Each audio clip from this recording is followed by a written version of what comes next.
निताय राधे राधे। तो सभी भक्तगण का चरणों में और भी एक बार प्रणाम करती हूँ और कृपा से प्रार्थना करती हूँ, क्योंकि हमारा जो सामने बैठा है तो वो लोग साधारण कोई नहीं है। ये सब भगवान का बहुत स्वीकृतिवान मनुष्य है, और जो उसका मतलब स्वीकृति रहता है वही केवल भगवान का जो अमृतमय वाणी और श्रवण कर सकती है। यही तो किसी का कोई योग्यता नहीं है भगवान का कथा सुनने के लिए, मतलब श्रवण करने के लिए। क्यों? क्योंकि अभी सोचो भारत में क्या पूरा वर्ल्ड में कितना सारा लोग है, लेकिन उसमें से कितना जन भक्त है, डिवोटीज कौन कितना है, बहुत थोड़ा सा कम है। और अभी सोचो विरार में सोचो कितना लोग है, सोचो 10 लाख आदमी तो है, लेकिन उसमें से सोचो 10 जन भी भक्त नहीं बना। भक्त का मतलब भगवान का जो नाम श्रवण करेगी वो भी मतलब उन लोग को स्वीकृति नहीं है, उसको चांस नहीं मिला। तो आप लोगों को तो बहुत भाग्यवान है, जैसे मतलब भगवान का नाम श्रवण करने के लिए आपको ये दिन आपको मिला है। तो इसलिए भक्तगण ध्यान पूर्वक श्रवण कीजिए। तो इधर शास्त्र में क्या बोला कि हम लोग यदि मन एकदम ध्यान पूर्वक भगवान का जो चरण है पद्म है उसमें हम लोग मन लगा के भगवान का चरण ध्यान कर सकते हैं, तो मन किस में परिणत हो जाता है? वो मन वृंदावन में परिणत हो जाता है। तो वृंदावन इधर से कितना दूर है? बहुत लंबा है, और वृंदावन जाने के लिए भी कितना खर्चा पड़ेगी, और ऊपर से राधा रानी का कृपा भी होना चाहिए तभी हम लोग वृंदावन जा सकते हैं। लेकिन शास्त्र में बोला है जेघारे है नाम संकीर्तन से तो वृंदावन, मतलब जेघारे नाम संकीर्तन होता है वही वृंदावन बन जाता है। और वो मन से भगवान को चरण में लगा के भगवान का ध्यान करती है और मन भी वृंदावन हो जाती है।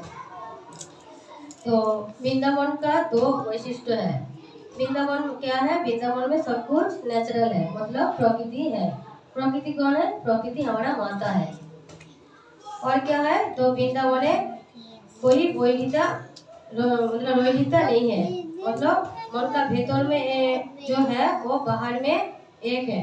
वृंदावन का जो कितना गोपी है उनका मन भी एक ऐसा ही मतलब है, मतलब मन का भीतर और बाहर में एक ही अवस्था है। मन का बाहर में भी वो कृष्ण को देखता है, हमेशा दर्शन करती है, और मन का अंदर भी हमेशा कृष्ण को ही दर्शन करती है। तो इसलिए हमको भी, तो हम लोग बोला है जब हम लोग वृंदावन में जाना चाहती है तो हमारा भी मन को ऐसा ही कहना चाहिए।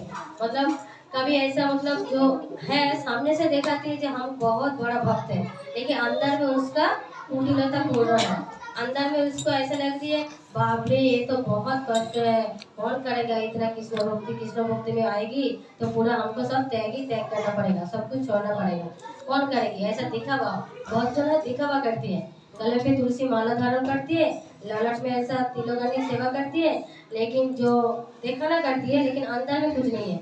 जब भी कोई सत्संग होता है तो अभी संडे में कोई एक दिन होता है तो उसका साथ सब लोग चला जाते हैं, जाके उधर नाचा कीर्तन गाना करती है, वो सब पा के आ जाते हैं, बाद में देखो घर पे आके वही मच्छी मटन चिकन सब पा रही है। हाँ, तो इसलिए मन का अंदर एक है, मन का बाहर एक है। ऐसा होएगा तो हम लोग कभी वृंदावन में नहीं पहुँच सकते हैं। तो हमारा मन मतलब अंदर और भीतर दोनों टाइम हाँ शुद्ध रहना चाहिए। तो इसलिए हम लोग को मन का जो नियंत्रण कैसे करो, तो इसलिए बोला मन को जो हम लोग नियंत्रण कर सकती है तो स्वयं भगवान का चरण में शरणागत होना चाहिए।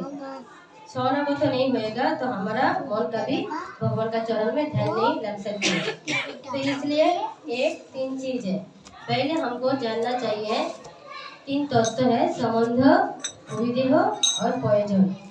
ये जो 3 तत्व है इसको हमको पहले भक्ति करने का पहले हमको जानना चाहिए।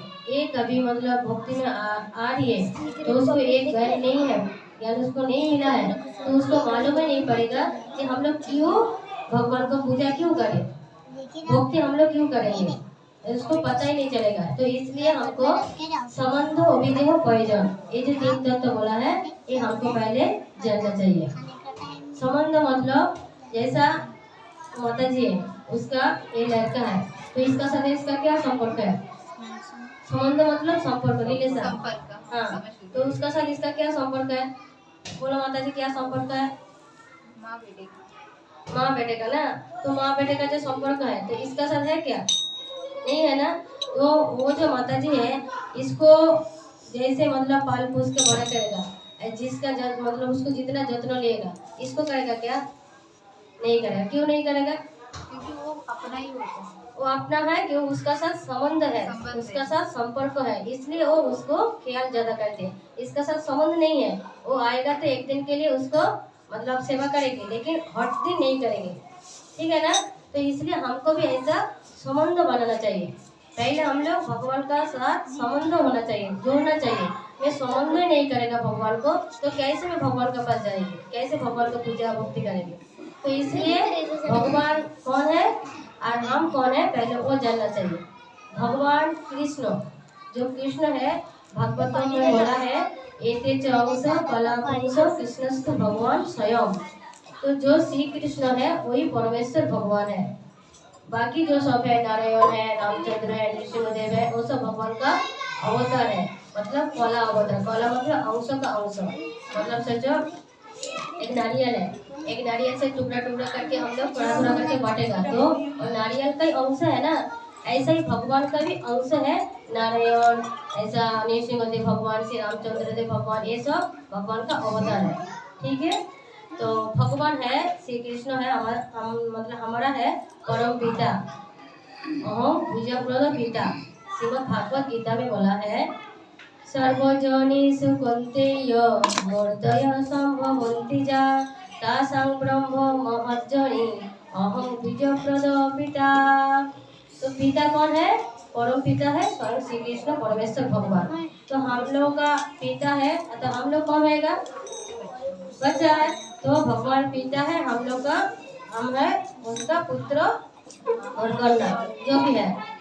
तो ये तो संबंध हमारा पक्का हो गया, जो वो परम पिता है, हम उसका संतान है। क्योंकि गीता में बोला है अहम बीज पद पिता, मतलब जितना भी जीव है मैं उन लोगों का बीज प्रदानकारी पिता मैं हूँ।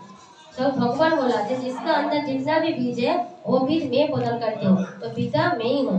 तो मतलब सबका पिता से भी परम पिता है श्री कृष्ण भगवान, इन्हीं है परम पिता। और एक साइड में परम पिता भी है और अपर साइड में प्रभु भी है, तीन प्रभु है।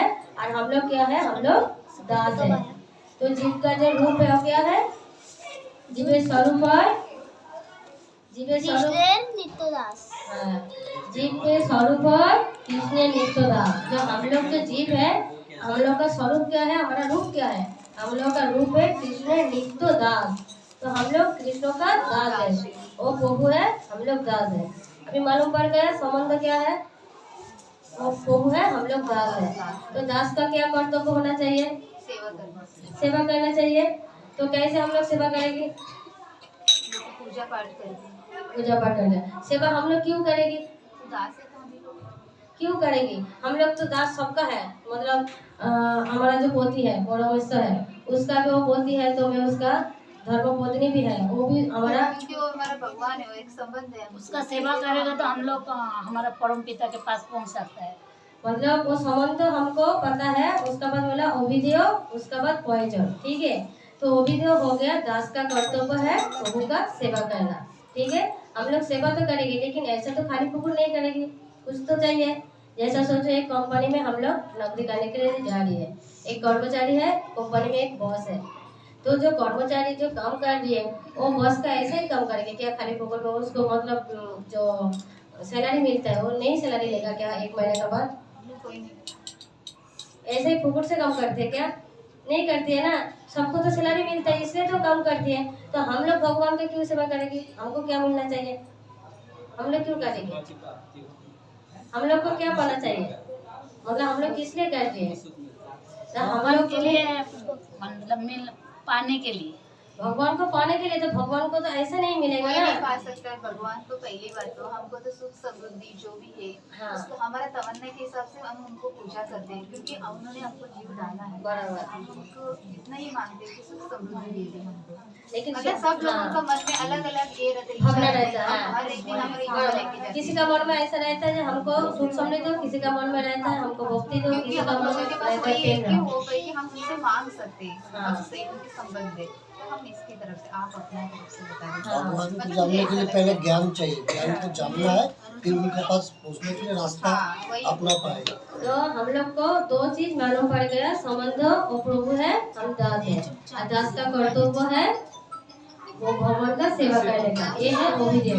मतलब जो कर्मचारी है वो बस का काम करेगी, उसका वो ड्यूटी है, इसको बोलते हैं ओभिदेव।